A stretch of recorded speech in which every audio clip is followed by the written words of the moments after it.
Hi, I'm Jeremy Kaplan. You're listening to Wonder Tools. Julius is a promising new AI service for analyzing data.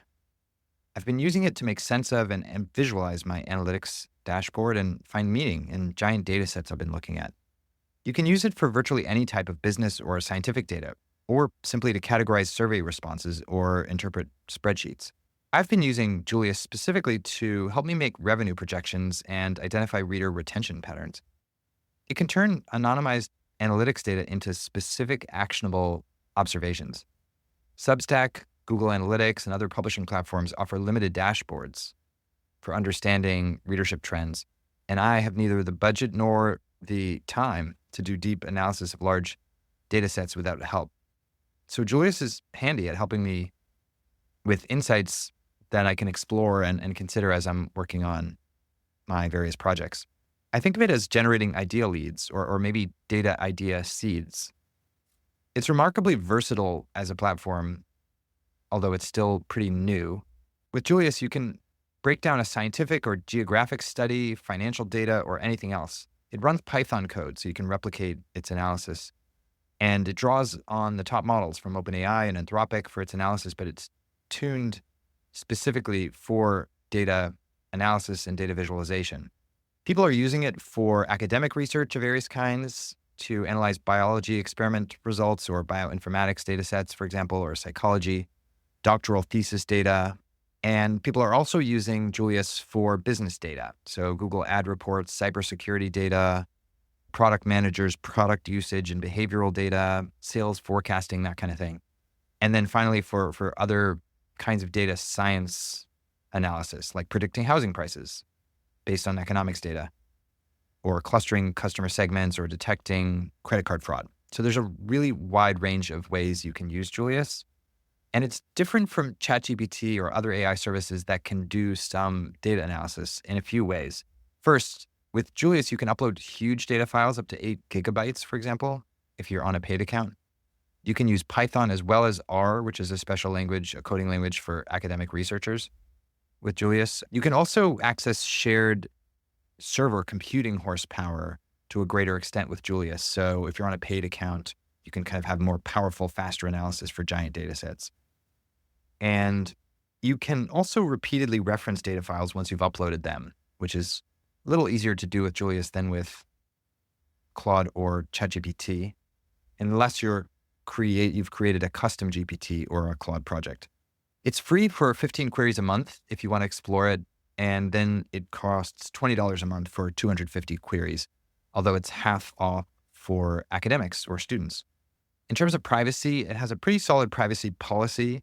Julius erases data from company servers whenever data is deleted from within the app, and you're only accessing your own data within the company's secure notebook file storage. It has a pretty rigorous privacy policy. Wabi is another AI service that I looked at, that I've been looking at, and it lets you import your own data, or you can paste in a URL with existing data or search for data sources. So you can upload a CSV file or an Excel file, or even copy and paste data from a spreadsheet. And you can soon upload a PDF. They're still working on that. Once your data is uploaded, you can chat with it, visualize it, or draft a document summarizing key insights from it.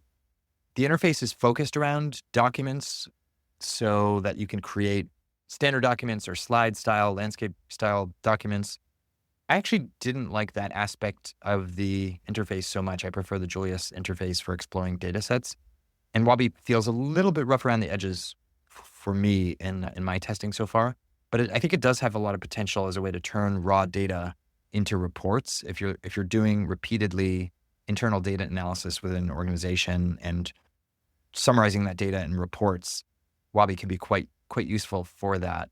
And it's very strong on privacy, being incorporated in Belgium, complies with GDPR. It's free for a 10-day trial if you want to explore it and sort of test it out. After that, it's $36 a month billed annually for individuals, or a little bit more for teams. There's a nice video I linked to in the written version of this post if you want to see it in action.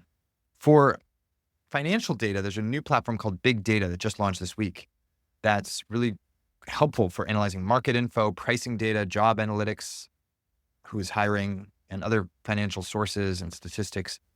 It's not cheap. It's a really professional tool. So it starts at $50 a month and then runs up to $100 a month billed annually, depending on your usage. So I won't be maintaining a subscription on my budget. But if you're in finance and you can expense it, it's a pretty impressive tool in my tests. And even if you're not in finance, you can just test it for free for a month, like me, to see how AI analysis is progressing and how much you can do, how many different kinds of questions this kind of tool can help you answer. ChatGPT actually works surprisingly well for analyzing big data sets. In my experience, when I tasked it with breaking down a complicated global energy consumption data set, it quickly produced a detailed analysis and a series of informative visualizations. It's also been great for making sense of survey data. When you're doing that kind of analysis, be sure to strip out names, email addresses, other identifying or personal info before uploading the data for analysis.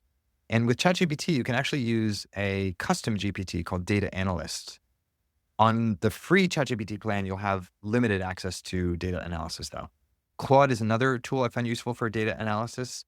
You can use it within the context of a Claude project where you've given it information and context and documents about something you're working on. And so the data analysis will be already tuned to the kind of work you're doing, which is really pretty useful.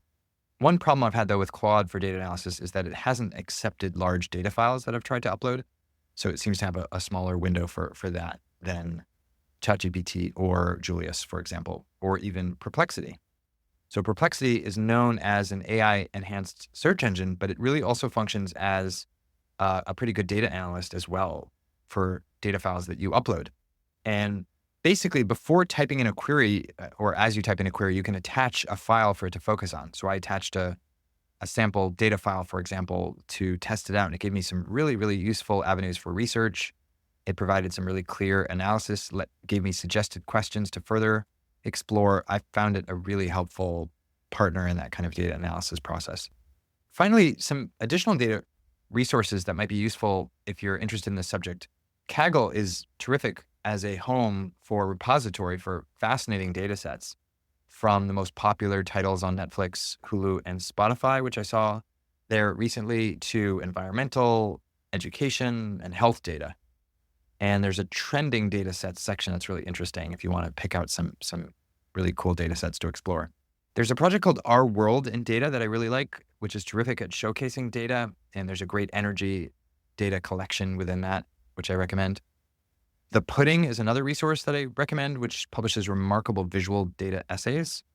And then the Data Journalism Tool Collection from journaliststoolbox.ai, which is a project of Mike Riley, is an excellent spot for a curated guide to new tools, AI in other words, and specifically around AI for data.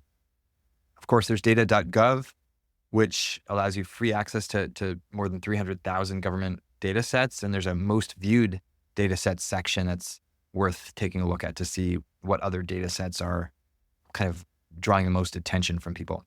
With that, I would love to hear your feedback and what's useful for you when it comes to AI these days.